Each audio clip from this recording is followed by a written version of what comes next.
একের পর এক চমক দেখিয়ে চলেছেন প্রধান উপদেষ্টা ডক্টর মোহাম্মদ ইউনূস। এবার বাংলাদেশে আশ্রিত রোহিঙ্গাদের প্রত্যাবাসনে ব্যবস্থা করলেন তিনি।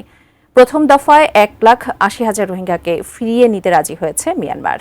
কিন্তু কিভাবে এই অসাধ্যকে সাধন করলেন প্রফেসর ইউনূস? বিস্তারিত আরিফ হাসানের প্রতিবেদনে।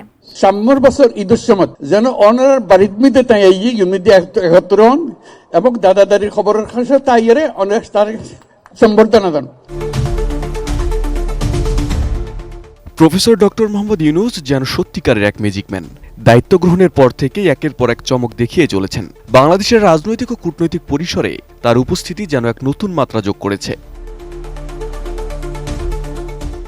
সাম্প্রতিক সময়ের সবচেয়ে আলোচিত ঘটনাগুলোর মধ্যে একটি ছিল জাতিসংঘের মহাসচিব আন্তোনিও গুতেরেজের সঙ্গে তার কক্সবাজারের রোহিঙ্গা ক্যাম্প পরিদর্শন।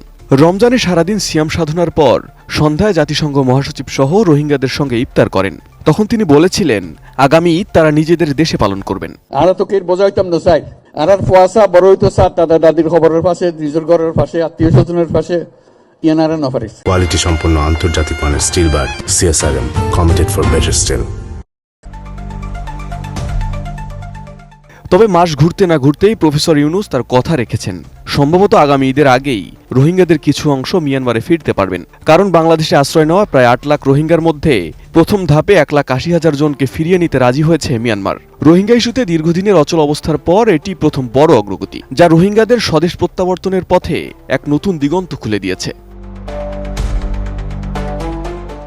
শুক্রবার প্রধান উপদেষ্টার প্রেস উইং থেকে পাঠানো এক বার্তায় বলা হয়েছে, মিয়ানমার কর্তৃপক্ষ বাংলাদেশকে নিশ্চিত করেছে যে বাংলাদেশে আশ্রয় নেওয়া 8 লাখ রোহিঙ্গার তালিকা থেকে তারা 1,80,000 রোহিঙ্গাকে মিয়ানমারে প্রত্যাবর্তনের জন্য যোগ্য হিসেবে চিহ্নিত করেছে।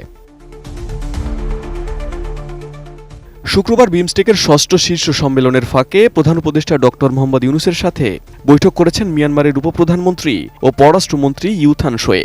ওই বৈঠকে রোহিঙ্গাদের ফিরিয়ে নেওয়ার কথা জানান তিনি। মিয়ানমার কর্তৃপক্ষ নিশ্চিত করেছে, মূল তালিকায় থাকা অবশিষ্ট 5,50,000 রোহিঙ্গার যাচাই বাছাই দ্রুততার সঙ্গে শেষ করা হবে।